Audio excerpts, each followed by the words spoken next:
Assalamualaikum warahmatullahi wabarakatuh.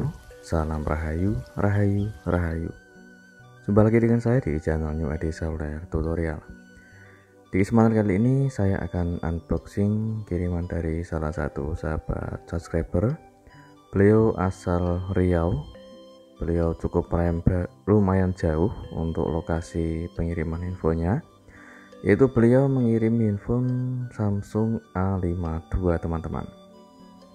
Dan beliau sebelumnya sudah konsultasi via WhatsApp untuk menanyakan kerusakan ini, dan sebelumnya memang sudah pernah diperbaiki, namun mungkin di teknisi di daerah beliau tidak mampu untuk memperbaikinya, jadi beliau mengirim unit handphone ini untuk diperbaiki di toko saya.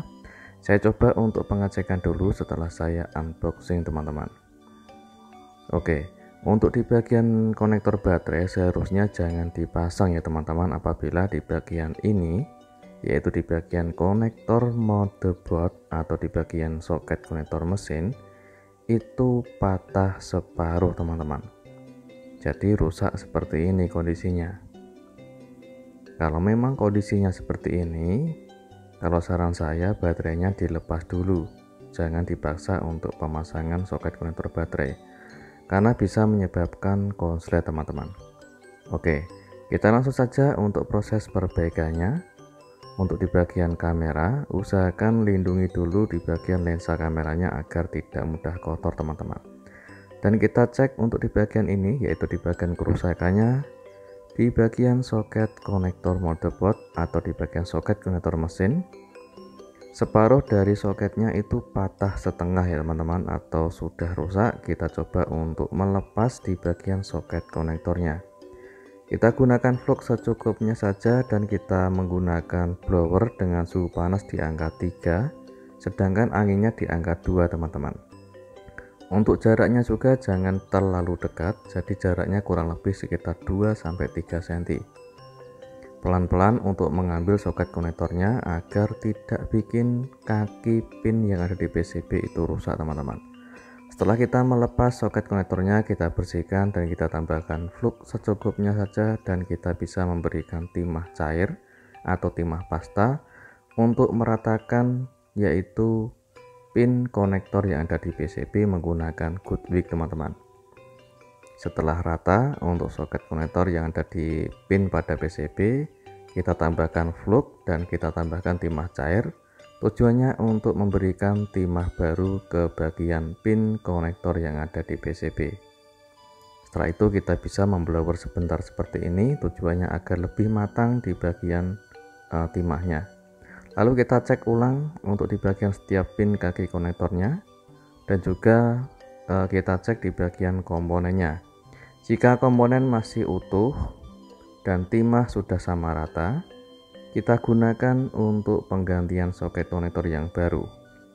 Perhatikan di bagian soket konektornya ini, jika soket konektor baru itu belum ada timah yang ada di bagian pin kaki konektornya, kita bisa memberi timah dengan cara manual menggunakan solder. Tapi kalau saran saya, alangkah baiknya menggunakan metode seperti ini jauh lebih aman teman-teman, karena tidak merusak soket konektornya. Kita bisa mencari mesin kanibal atau menggunakan mesin yang tidak terpakai dengan tujuan proses pemancingan pin kaki konektor agar mendapatkan timah teman-teman. Karena untuk soket konektor yang baru itu tidak ada timahnya, jadi warnanya kuning gold. Jadi kita harus memberikan timah, tujuannya agar proses pemasangan atau penggantian nanti itu jauh lebih mudah dan bisa terkoneksi semua pin kaki konektornya. Oke, jika kita tidak menggunakan mesin kanibal yang pin konektornya itu sama panjangnya, kalian bisa menggunakan mesin yang lain. Yang penting untuk diameter panjang dan lebarnya itu sama teman-teman. Tujuannya hanya cuma untuk pemancingan, yaitu agar soket konektor yang baru mendapatkan timah yang ada di bagian pin konektornya. Kita lanjut untuk mempresisikan soket konektor yang baru ke bagian PCB yang akan kita kerjakan. Kita gunakan flux secukupnya saja, tujuannya agar tidak mudah gerak teman-teman. Dan kita presisikan dulu menggunakan pinset. Tekan secara halus, jangan menekan terlalu keras, sambil kita blower sedikit demi sedikit. Untuk panas blowernya juga saya menggunakan tetap yang sama, yaitu panas pada blower di angka 30, sedangkan anginnya di angka 2. Jadi panasnya di angka 3, anginnya di angka 2 dengan jarak kurang lebih sekitar 2 cm sampai 3 cm. Jangan terlalu dekat. Kalau terlalu dekat bisa menyebabkan soket konektornya itu meleleh teman-teman. Kecuali kalau alat blower yang kita pakai atau solder uap yang kita pakai itu berkualitas bagus, biasanya jarak dekat pun itu nggak bakal meleleh teman-teman. Untuk pemasangan secara halus, untuk menekan soket konektornya ke bagian PCB agar semua pin konektornya itu terkoneksi ke PCB teman-teman. Jika sudah selesai pemasangan, kita bersihkan dan kita cek ulang. Ini adalah hasilnya. Jika sudah terpasang presisi, rapi, dan rapat kembali, untuk semua pin konektor yang ada di bagian soket konektor yang baru sudah terpasang semua ke bagian PCB. Untuk di bagian ini ada kerusakan lain, yaitu seperti frame atau tulangan LCD itu melengkung teman-teman. Jadi yang menyebabkan soket konektornya itu patah itu adalah di bagian ini, yaitu mungkin tertindih atau keinjek di bagian handphonenya hingga menyebabkan tulangan pada LCD itu melengkung dan menyebabkan kabel fleksibel itu ketarik sama mesin. Jadi otomatis akan bikin soket konektornya itu ambrol atau rusak teman-teman. Jadi beliau saya sarankan untuk meluruskan yaitu bagian frame atau penggantian framenya juga. Namun beliau saya tawarin tidak perlu diganti frame apabila bisa diperbaiki. Saya coba untuk nanti meluruskan framenya teman-teman.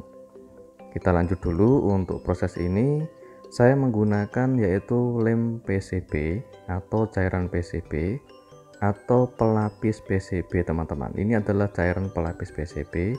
Tujuannya saya memberikan ini itu agar tidak mudah patah kembali dan soket konektornya itu tidak mudah gerak teman-teman. Dan kita lanjut. Untuk proses ini kita akan melepas yaitu LCD dari framenya. Untuk di bagian baterai itu masih menempel, saya diamkan dulu agar tidak melepas baterainya.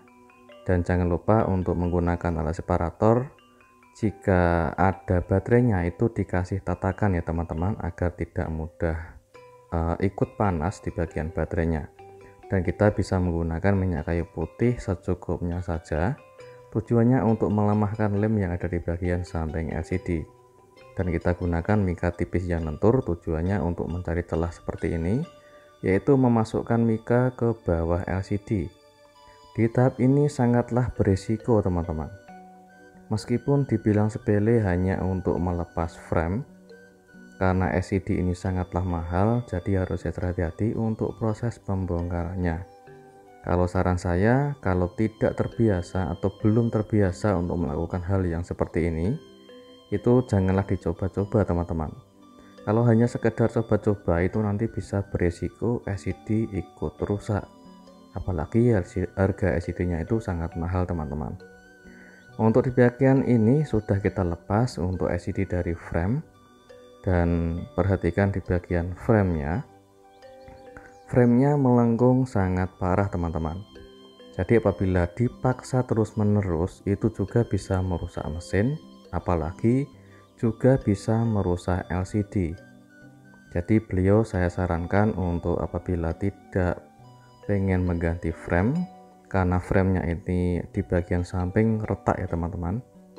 Jadi framenya itu retak hingga menyebabkan di bagian framenya itu ikut melengkung. Jadi saya coba untuk memperbaikinya yaitu dengan cara meluruskan framenya.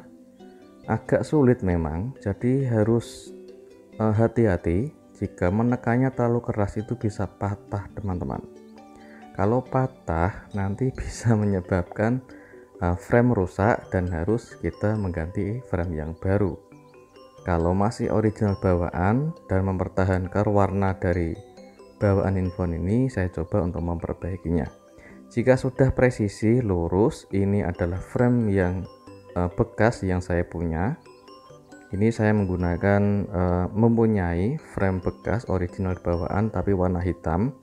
Beliau saya tawarin nggak mau, kepengen minta sesuai warna dari ori bawaan, jadi beliau pengen masih menggunakan frame dari bawaan.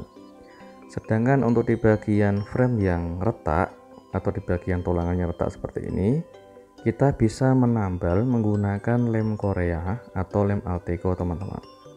Kita gunakan lem tipis saja, secukupnya saja. Tujuannya agar lem itu bisa meresap ke bagian tengah pada retakannya atau menutupi retakan pada framenya teman-teman.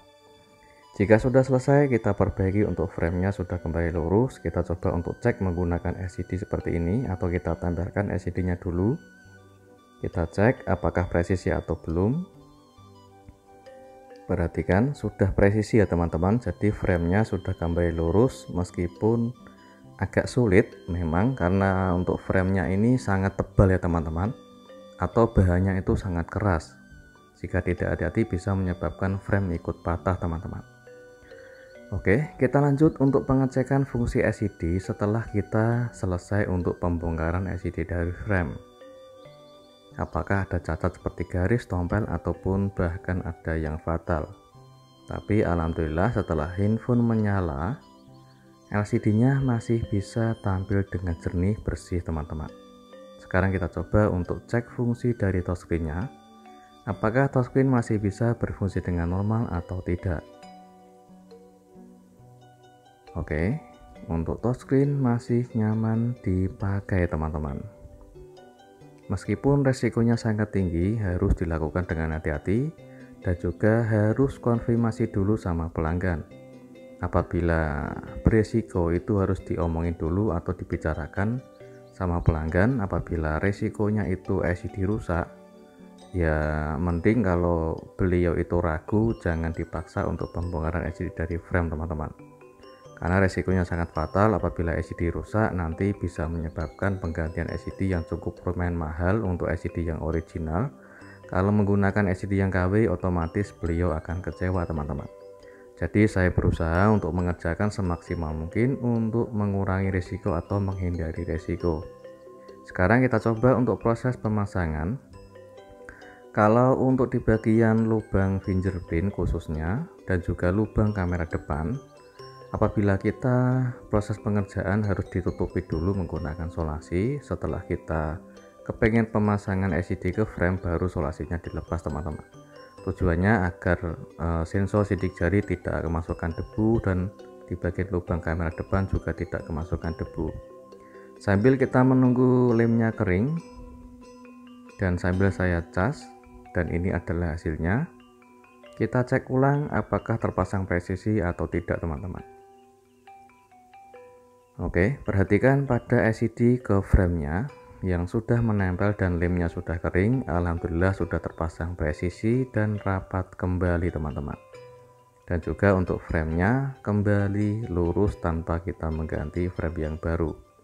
Dan alhamdulillahnya lagi LCD-nya masih tampil dengan bagus dan LCD-nya masih menggunakan originalnya. Oke, kita lepas kembali untuk mesinnya. Nanti kita coba untuk proses perakitan total. Jadi prosesnya sangat panjang ya teman-teman. Seringkali kalau saya selesai pengerjaan itu saya tes berulang-ulang. Tujuannya untuk memaksimalkan pengerjaan apakah apa yang saya kerjakan ini sudah 100% normal atau belum sebelum saya mengirim balik ke alamat beliau. Karena alamat beliau cukup lumayan jauh, yaitu dari asal Riau teman-teman. Oke, kita lanjut untuk proses yaitu perakitan total. Untuk di bagian kamera belakang yang sudah kita kasih pelindung atau solasi kuning, kita lepas, dan di bagian ini sengaja saya melindungi di bagian fleksibel mainboardnya, yaitu atas dan bawah. Tujuannya agar tidak mudah gerak dan tidak mudah ketarik yang bisa menyebabkan soket konektor motherboard atau konektor yang ada di mesin itu ikut patah atau rusak teman-teman. Oke, Selanjutnya kita pengeliman untuk di bagian pemasangan backdoor, dan sambil kita menunggu lemnya kering, kita bisa sambil untuk cas dulu infonya. Masih tampil LCD-nya, dan selang beberapa menit kemudian untuk pengisian baterai sudah penuh, yaitu 100%. Kita cabut chargernya lalu kita coba untuk menyalakan infonya kembali. Oke, kita lanjut untuk pengecekan ulang, yaitu pengecekan yang terakhir kali. Sebelum saya pengiriman balik, saya cek ulang. Oke, untuk infonya sudah terpasang presisi di bagian LCD ke frame maupun di bagian backdoornya. Alhamdulillah terpasang rapi, bersih, dan tidak ada sisa lem yang jebres atau belepotan. Yang terutama itu framenya sudah kembali lurus dan serta pemasangan LCD juga ikut presisi teman-teman. Alhamdulillah hasilnya maksimal. Kita coba untuk pengecekan fungsi dari touchscreen-nya, apakah masih nyaman dipakai atau tidak setelah kita bongkar total infonya dan kita rakit total. Alhamdulillah untuk fungsi touchscreen, fungsi LCD masih nyaman dipakai teman-teman. Kita lanjut untuk pengecekan, yaitu fungsi kamera depan dan juga fungsi kamera belakang. Alhamdulillah untuk kamera depan masih jernih dan bersih. Untuk kamera belakang saya coba untuk zoom juga bisa fokus dengan bersih dan jernih teman-teman. Oke, sekarang kita coba untuk nanti merekam menggunakan video, atau yaitu mengambil perekam suara dari video teman-teman.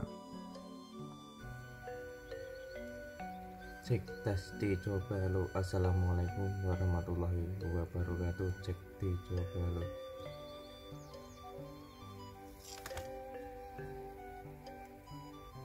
Cek tes dicoba lo. Assalamualaikum warahmatullahi wabarakatuh. Cek dicoba lo. Alhamdulillah untuk perekam video atau perekam suara atau fungsi dari audio bisa berfungsi dengan normal. Jadi untuk semua fungsi kembali normal semua dan infonya sudah kembali lurus presisi, dan saya ucapkan terima kasih banyak atas kepercayaan beliau. Jumpa lagi di tutorial berikutnya. Assalamualaikum warahmatullahi wabarakatuh. Salam rahayu, rahayu, rahayu.